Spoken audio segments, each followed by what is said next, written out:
தென்னாடுடைய சிவனே போற்றி, எந்நாட்டவர்க்கும் இறைவா போற்றி. அனைத்து தமிழ் உள்ளங்களுக்கும் கனிவான வணக்கங்கள். ஆனி மாதமும் ஆடி மாதமும் இணைந்த மாதம் ஜூலை மாதமாகும். சூரிய பகவான் மிதுன ராசியிலும் கடக ராசியிலும் பயணம் செய்யும் மாதம் இதுவாகும். ஆனி மாதத்தில் நடராஜருக்கு திருமஞ்சனமும், ஆடி மாதம் வரும் அமாவாசை முன்னோர்களுக்கு திதி கொடுக்க சிறந்த நாளாகவும் உள்ளது.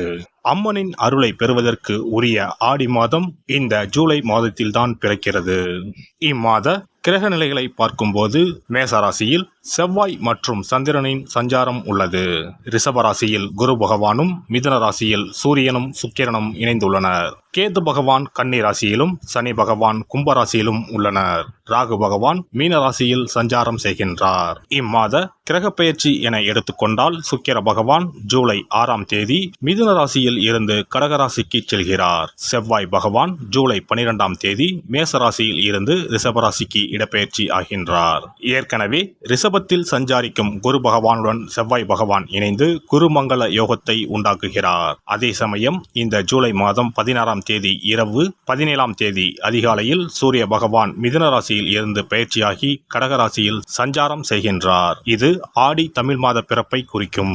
ஜூலை 19ஆம் தேதி புதன் பகவான் கடகராசியில் இருந்து சிம்மராசிக்கு பயிற்சியாகின்றார். சுக்கிர பகவான் ஜூலை 31ஆம் தேதி சிம்ம ராசிக்கு பயிற்சியாகின்றார். சந்திர பகவான் ஜூலை 1ஆம் தேதி அஸ்வினி நட்சத்திரம் மேசராசியில் இருந்து தன் பயணத்தை ஆரம்பிக்கிறார். இந்த கிரக பயிற்சி மற்றும் சஞ்சாரத்தால் உங்கள் வாழ்வில் ஏற்படக்கூடிய சுப மற்றும் அசுப பலன்கள் என்ன என்பதனை பற்றி காண்போம். உங்கள் வாழ்வில் வளமும் நலமும் செல்வ செழிப்பும் பெற்று வாழ்வில் உயரிய நிலையை அடைய எல்லாம் வல்ல எம்பெருமானை வேண்டி விரும்பி கேட்டுக்கொள்கிறேன். கன்னி ராசி அன்பர்களே, இந்த மாதம் எதிர்ப்புகள் அகலும். பகை விலகி எதிலும் வெற்றி கிடைக்கும். தன்னம்பிக்கை அதிகரிக்கும். வழக்குகளில் சாதகமான போக்கு காணப்படும். நன்மை தீமைகளை பற்றி கவலைப்படாமல் எதையும் துணிச்சலாக செய்து முடிப்பீர்கள். உத்தியோகத்தில் இருப்பவர்களுக்கு வீண் அலைச்சல் குறையும். எடுத்த காரியத்தை வெற்றியுடன் செய்து முடிப்பீர்கள். எண்ணப்படி எல்லாம் நடக்கும். தொழில் வியாபாரத்தில் இருந்த போட்டிகள் குறையும். உங்களது செயல்களுக்கு தடை ஏற்படுத்தியவர்கள் தாமாகவே விலகிவிடுவார்கள்.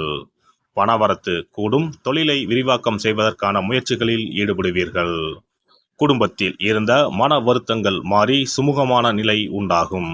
கணவன் மனைவிக்கு இடையே இருந்த இடைவெளி குறையும். வீட்டில் சுபகாரியங்கள் நடக்கும். திருமண முயற்சி கைகூடும். பிள்ளைகளால் பெருமை உண்டாகும்.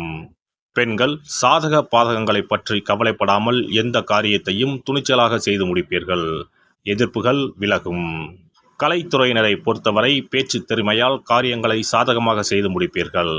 பயணங்கள் செல்ல நேரலாம். வீண் வாக்குவாதங்களை தவிர்ப்பது நல்லது. காரிய தாமதம் ஏற்பட்டாலும் சாதகமான பலன் கிடைக்கும். அரசியல் துறையினருக்கு எதிர்பார்த்த காரியங்கள் தடைகள் இன்றி முடியும். எதிர்ப்புகள் மறையும். பகை பாராட்டியவர்கள் பகையை மறந்து நட்பு கரம் நீட்டுவார்கள். நீண்ட நாட்களாக இருந்து வந்த பிரச்சனைகள் குறையும். மன உறுதி அதிகரிக்கும். மாணவர்களுக்கு போட்டிகள் குறையும். எதிலும் வெற்றி பெற வேண்டும் என்ற எண்ணம் தோன்றும். கல்வியில் முன்னேற்றம் காண்பீர்கள். நட்சத்திர பலன்கள். உத்திரம் நட்சத்திரம். இந்த மாதம் வீண் அலைச்சல் உண்டாகும். மற்றவர்களுக்கு உதவி செய்வதில் ஆர்வம் ஏற்படும். வாக்கு வன்மையால் அனுகூலம் உண்டாகும். எந்த காரியத்தையும் யோசித்து செய்வது நல்லது. பணம் சார்ந்த கஷ்டங்கள் குறையும். காரிய வெற்றியும் நன்மையும் உண்டாகும். அஸ்தம் நட்சத்திரம். இந்த மாதம் காரிய அனுகூலம் உண்டாகும். எடுத்த காரியத்தை திறமையாக செய்து முடிக்க தேவையான உதவிகள் கிடைக்கும்.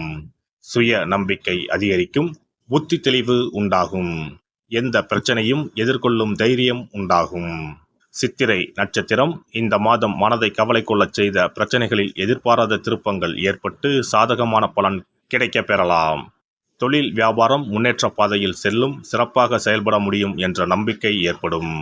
எதிர்பார்த்த பண உதவியும் கிடைக்கப்பெறும்.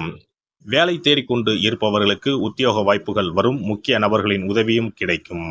புதன்கிழமை தோறும் ஆஞ்சநேயரை வெண்ணெய் சாற்றி வணங்க எல்லா நன்மைகளும் உண்டாகும். மனோதைரியம் கூடும்.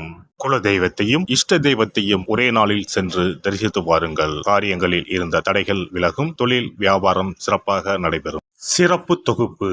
ஒரு வெற்றிலை இருந்தால் உங்கள் துன்பங்களில் இருந்து விடுபட முடியும் என்றால் நம்ப முடிகிறதா?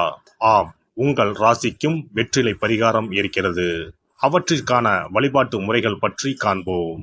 பண்டிகை, திருவிழா, வீட்டில் விசேஷம் என்றால் வெற்றிலை பாக்கு வைத்து உறவினர்களை அழைப்பது வழக்கம். வெற்றிலையும் பாக்கும் மகாலட்சுமியின் அம்சங்களாகும்.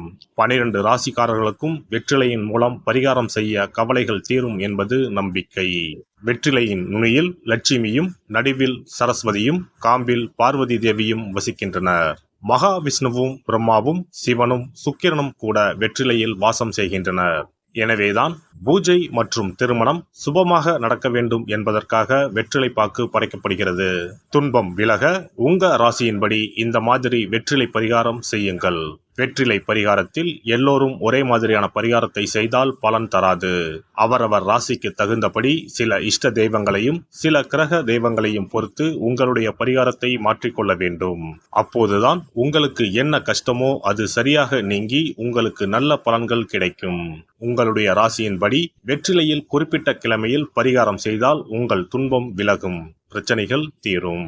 மேசராசி அன்பர்கள் செவ்வாய்க்கிழமைகளில் வெற்றிலையில் மாம்பழம் வைத்து முருகப்பெருமானுக்கு நெய்வேத்தியம் செய்துவிட்டு அந்த பழத்தை உண்டால் அனைத்து கஷ்டங்களும் நீங்கும். ரிஷபராசி அன்பர்கள் செவ்வாய்தோறும் வெற்றிலையில் மிளகு வைத்து வழிபாடு நடத்தினால் துன்பங்கள் அனைத்தும் தீரும். மிதுன ராசி அன்பர்கள் புதன்கிழமைகளில் வெற்றிலையில் மிளகு வைத்து இஷ்ட தெய்வத்தை வழிபடவும். பின்னர் அதையே பிரசாதமாக சாப்பிட்டால் துன்பங்கள் எல்லாம் நீங்கும். கடகராசி அன்பர்கள் வெள்ளிக்கிழமை தோறும் வெற்றிலையில் மாதுளை பழத்தை வைத்து காளியை வழிபாடு செய்து பின்னர் அந்த மாதுளை பழத்தை சாப்பிட்டால் துன்பங்கள் நீங்கும்.